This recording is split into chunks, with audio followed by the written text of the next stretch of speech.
Assalamualaikum. Waalaikumsalam warahmatullahi wabarakatuh. Bismillahirrahmanirrahim.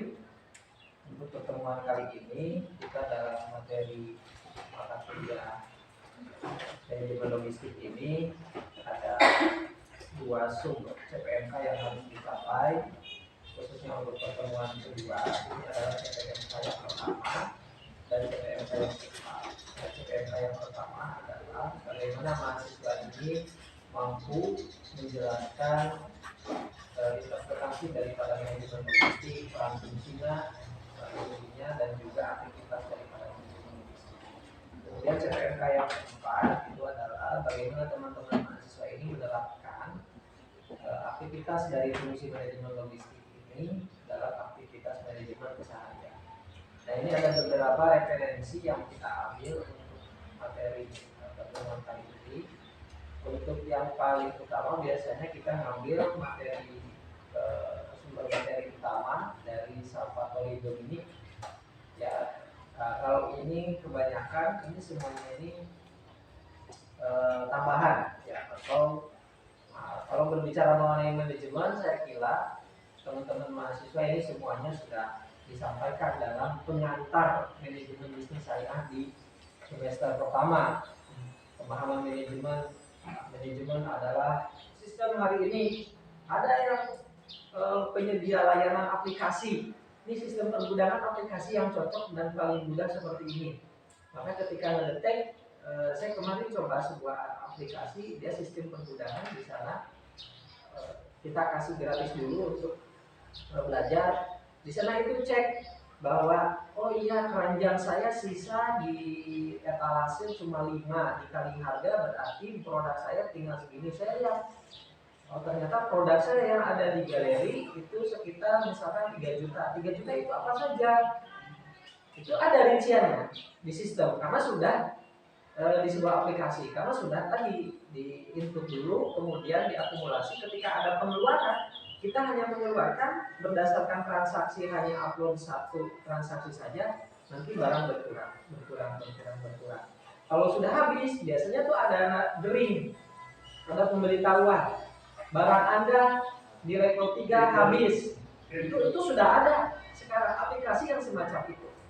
Itu berbicara berarti di manajemen logistik itu. Nah, banyak. Kemudian ada di fungsi pelayanan lokasi, yaitu sudah jelas. Ya, bahkan ada hari ini pergudangan itu yang mengecek ketika misalkan hari ini di JNE aja kita tahu ketika barang baru nyampe sini. Oh, ini barang baru nyampe Cilacap, belum nyampe Banjar. Oh, barang ini sudah nyampe Bojong di unit ataupun di layanan JMT yang Bojong, Cijenjing, belum ke sini. Atau oh sudah nyampe, kita tahu. Nah, itu ada ya pengelolaannya, ada sistemnya, dan itu menjadi ladang usaha, ladang bisnis. Ya, jadi kalau kita paham mengenai bagaimana hari ini pengelolaan logistik, karena berbicara logistik hari ini tiap hari, tiap orang, tiap jiwa kebutuhan logistiknya itu makin kompleks. Ya, Anda aja hari ini tidak hanya butuh air, tapi tentu butuh makan. Tidak hanya butuh air, butuh makan, tapi Anda butuh passion. Anda tidak hanya butuh passion, makan, dan kebutuhan pokok, Anda kebutuhan sekunder yang lain.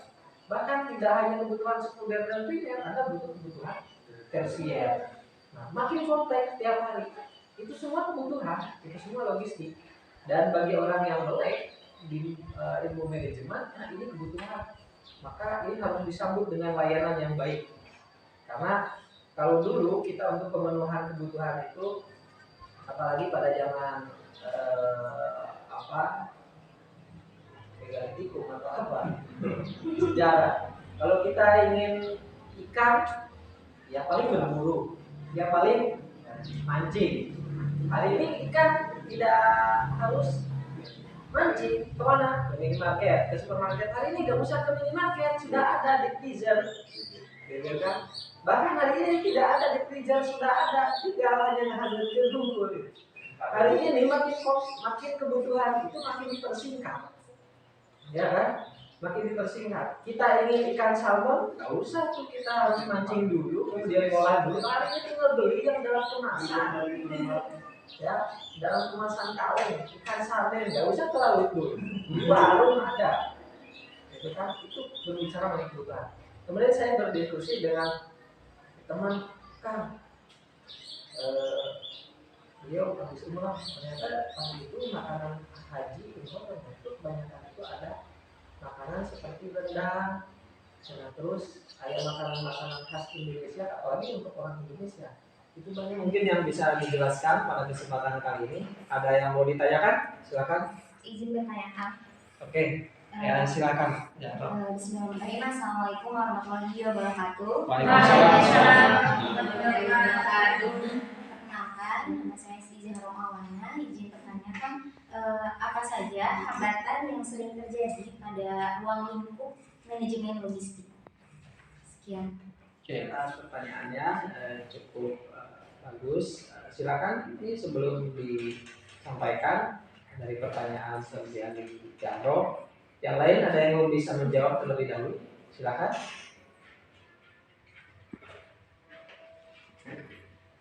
Oke, silakan. Ya, kan ingin menjawab pertanyaan dari Jaro. Oke, siap. Oke, tadi saudari Jaro bertanya mengenai hambatan yang terjadi dalam manajemen logistik ya. Oke, yang pertama mungkin hambatan yang terjadi itu mengenai SDM-nya. SDM yang mengatur manajemen logistik tersebut, karena SDM itu harus mempunyai keahlian, kreativitas. Nah, itu mungkin yang menjadi hambatan dalam logistik kalau ada permasalahan. Yang pertama itu harus pelatihan SDM-nya. Kemudian SDM itu harus mempunyai watak yang tegas dalam menentukan logistik dalam perusahaan. Mungkin itu yang bisa saya tahu. Permasalahan yang sering terjadi dalam merealisasikan ilmu manajemen logistik di lapangan ini biasanya adalah terkait dengan, oke betul, salah satunya adalah SDM. SDM biasanya yang pertama permasalahannya SDM ini ditempatkan tidak sesuai dengan pada tempatnya dan juga keahlian. Ya, kemudian juga kadang ini dilihat juga dari segi SDM itu terkait dengan watak, ya kualitas wataknya, ya sehingga kan kalau misalkan orang keterkaitan dengan watak biasanya ketelitiannya kurang, kejujurannya kurang misalkan, kemudian keprihatinan dan keperhatiannya kurang terhadap logistik, tentu itu akan melahirkan manajerial yang kurang baik dalam aspek capaian dari manajemen itu sendiri. Nah, kemudian dari segi pengetahuan, ya ini juga perlu juga disampaikan bahwa SDM dalam pengelolaan logistik tertentu tentu harus berbasis fit and proper test dulu. Siapa yang ingin ditempatkan di mana itu harus melalui uji. Ya, jangan mentang-mentang karena dia lulusan manajemen udah aja langsung dia sebagai manajer. Nah, tentu harus melalui fit and proper test dulu ya. Jangan sampai kita selaku pengusaha yang menempatkan orang yang bukan ahli, walaupun dia secara administratif memenuhi. Minimal administratif itu memang menjadi persyaratan, tapi tentu harus melalui kualifikasi yang tepat juga. Ya. Kemudian juga orientasi daripada manajemen tentu tadi selain efektif efisien juga itu pada orientasi margin.